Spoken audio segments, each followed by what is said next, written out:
देश में एक बार फिर से समान नागरिकता संहिता पर बहस शुरू हो गई है। उत्तराखंड के सीएम पुष्कर सिंह धामी ने राज्य में समान नागरिक संहिता लागू करने का वादा किया है, लेकिन सवाल ये है कि क्या राज्य सरकार का ऐसा करने का अधिकार है। उत्तराखंड में बीजेपी के पुष्कर सिंह धामी को दूसरी बार मुख्यमंत्री पद मिल गया है। मुख्यमंत्री के लिए जैसे उनका नाम तय हुआ, वैसे उन्होंने फिर से समान नागरिक संहिता का सुर छेड़ दिया है। उन्होंने कहा कि सत्ता संभालते ही सारे वादों को पूरा किया जाएगा, जिसमें समान नागरिक संहिता का वादा भी शामिल है। धामी चुनाव प्रचार के दौरान भी कई बार समान नागरिक संहिता लागू करने की बात कर चुके हैं। तो आइए सुनाते हैं उनकी जुबान से क्या कहते हैं धामी जी। मंडल की आज पहली बैठक हुई और जैसा कि 12 फरवरी 2022 को मैंने और मेरी पार्टी ने उत्तराखंड की देवतुल्य जनता के समक्ष ये हमने संकल्प लिया था कि हमारी नई सरकार के गठन होते ही हम यूनिफॉर्म सिविल कोड उत्तराखंड के अंदर लेकर आएंगे। और उसके पीछे हमने कहा था कि हमारा राज्य हिमालय का राज्य है, गंगा का राज्य है, अध्यात्म और धार्मिक केंद्र बिंदु हमारा राज्य है। हमारी यहाँ की धार्मिक विरासत है, हमारी अपनी संस्कृति है, सैन्य बाहुल्य हमारा प्रदेश है।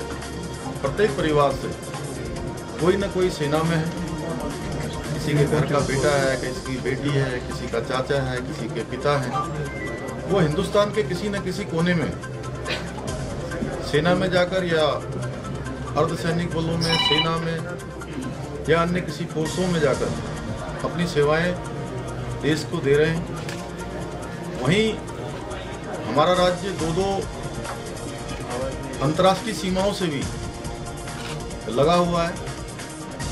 ऐसे में जरूरी है कि उत्तराखंड राज्य के अंदर एक ऐसा कानून होना चाहिए जो सभी के लिए समान हो। और हमने उत्तराखंड की देवतुल्य जनता के समक्ष ये संकल्प लिया था कि हमारी सरकार के गठन होते ही हम इसे लागू करने की दिशा में कदम बढ़ाएंगे और एक स्टेक होल्डर्स, विधि विशेषज्ञ और समाज के क्षेत्र में जिनका बड़ा अनुभव है, विभिन्न क्षेत्रों में जिन्होंने काम किया है, उन सभी को मिलाकर एक कमेटी का हम गठन करेंगे, एक उच्च स्तरीय कमेटी बनाएंगे। वो कमेटी यूनिफॉर्म सिविल कोड का ड्राफ्ट तैयार करेगी और हमारी सरकार उसको लागू करेगी। भारत के संविधान के अनुच्छेद 44 में भी राज्य सरकारों के लिए इसका प्रावधान किया गया है कि राज्य सरकारें अपने प्रदेश में इस प्रकार की व्यवस्था को लागू कर सकती हैं और केंद्र को प्रस्ताव भेज सकती हैं। साथ ही बीच बीच में माननीय उच्चतम न्यायालय के द्वारा भी इस पर लगातार नाराजगी व्यक्त की गई थी कि यूनिफॉर्म सिविल कोड लागू नहीं हो पा रहा। इसलिए हमने तय किया, आज हमारी सरकार ने, आज मंत्रिमंडल ने हमने तय किया कि हम जल्द से जल्द इसको लागू करेंगे। और आज मंत्रिमंडल ने हमने सर्वसम्मति से प्रस्ताव ये पारित कर दिया है